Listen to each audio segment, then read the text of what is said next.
বর্তমানের যে current situation সেটা দেখে আসলে একটা কথাই মনে আসতেছে, আমাদেরকে আসলে আপগ্রেড হওয়া উচিত। আমাদেরকে অনেক কিছু নতুন করে আবার শেখা উচিত। যেমন আমরা আসলে এই ঠান্ডার মধ্যে বা এসি ফ্যানের বাতাসের মধ্যে থাকতে থাকতে আমরা খুব অলস হয়ে গেছি। আমাদের উচিত আমাদের পুরাতন নিয়মে ফিরে যাওয়া। যেমন ফ্যান লাইট এগুলো অফ করে দেন হচ্ছে এই ওই ওয়েদারটাকে অ্যাডজাস্ট করে নেওয়া। আপনি সারাদিনে ২৪ ঘন্টার মধ্যে যদি আপনি ২৪ ঘন্টায় ফ্যানের নিচে বা এসি নিচে থাকেন তাহলে কিন্তু এগুলো হবে না। তো আমাদের এখন যে কালচারটা শুরু হয়েছে নতুন ট্রেন্ড, সেটার মধ্যে আপনাকে অ্যাডজাস্ট করে নিতে হবে। সেটা কিভাবে?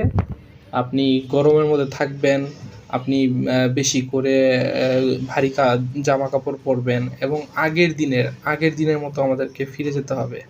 আমাদেরকে এইভাবে থাকলে চলবে না। এই যে আমাকে দেখেন, আমি খালি শরীরে বসে আছি, ফ্যান অফ করে রাখছি।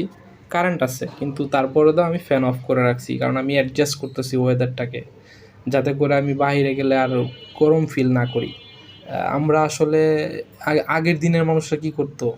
আগের দিনের মানুষরা গরম কিন্তু এইভাবেই তারা সহ্য করতো। তারা কিন্তু ফ্যান, এসি এগুলো করতো না। তো আমাদের উচিত। তারপরে খাবার দাবারের যে দাম, সেগুলোর জন্য আমাদের উচিত কি? যে আমাদের একবেলা খাওয়া, একবেলা নাস্তা করা। আমাদের ৩ বেলা পেট ভরে খাওয়ার কোনো দরকার নাই।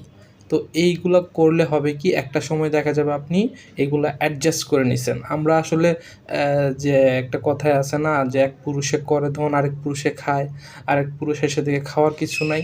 আমরা হচ্ছি ওই ৩ নাম্বার পুরুষ। এখন আইসা দেখি খাওয়ার কিছু নাই, সব কিছু খাওয়া হয়ে গেছে। সো বেটার আপনি অ্যাডজাস্ট করেন, অ্যাডজাস্ট ওয়েদার এবং অ্যাকসেপ্ট ইট।